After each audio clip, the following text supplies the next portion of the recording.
We're really here in New Hampshire to participate in this process because we want candidates, not just the Republicans, we want Democrats as well, to start talking about education more. Unfortunately, it's not really brought up in the debates. I actually personally have watched every single debate on both sides of the aisle, and education just really hasn't been discussed. And it's an important topic just as much as our foreign policy and domestic policy, tax and fiscal policy.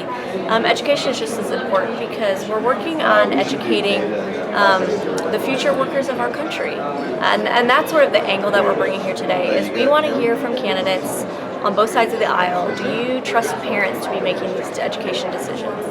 Or do you want the federal government to be the one to make those decisions? And what are you specifically advocating for? Are you looking for more money in the education sector? Are you looking for strengthening the teacher unions? What do you really want to see happen? We want access to as many school options for parents as possible. That's what we're about, is increasing access to the best school options that a parent can choose for their child. A parent knows their child better than anybody else. They know their child better than legislators in Washington, D.C. do. The parents need to be the ones that are empowered to make the decision about where their child's going to be educated, whether that's in a homeschool, a private school, a charter school, an online school.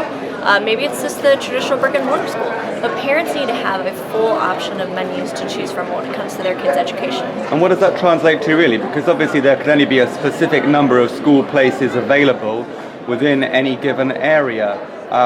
What is it that parents don't get at the moment that you want to see happen? A lot of times parents don't have a seat at the table. When legislation is introduced, when it's drafted, when it's going through committees, there's a lot of times several different perspectives that are there. You have the lawmaker perspective, you have the teacher perspective, you have the union perspective, but a voice that's often missing is parent perspective. And so that's something we really try to work with in state capitals across the country and also in Washington, D.C., is to make sure that parents have a voice in the entire process when it comes to decisions about education, when it comes to decisions about high-stakes testing and what those results are used for.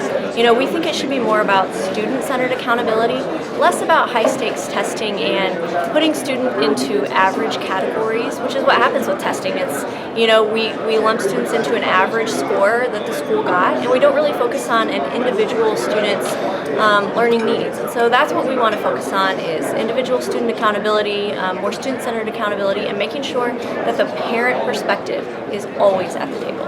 And what in particular about the situation in New Hampshire are you concerned with? Well, we're concerned not just about New Hampshire, but about every state. And as you know... But we're in New Hampshire, so what course. specifically is the issues in this state? Well, we want to see more school choice here. That's something we want to see across the board, and especially in New Hampshire. We want to see more school choice here.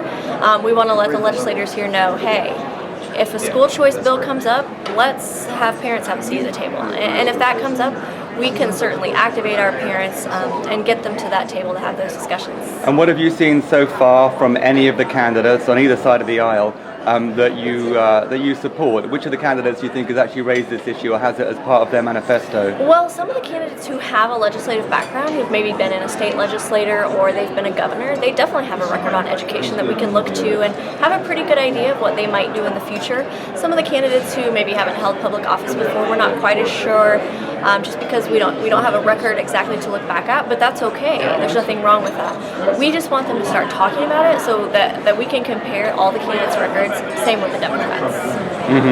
Anyone that you want to pull out by name? Jeb Bush did great things in Florida to expand choice. Marco Rubio did as well when he was in the Florida legislature.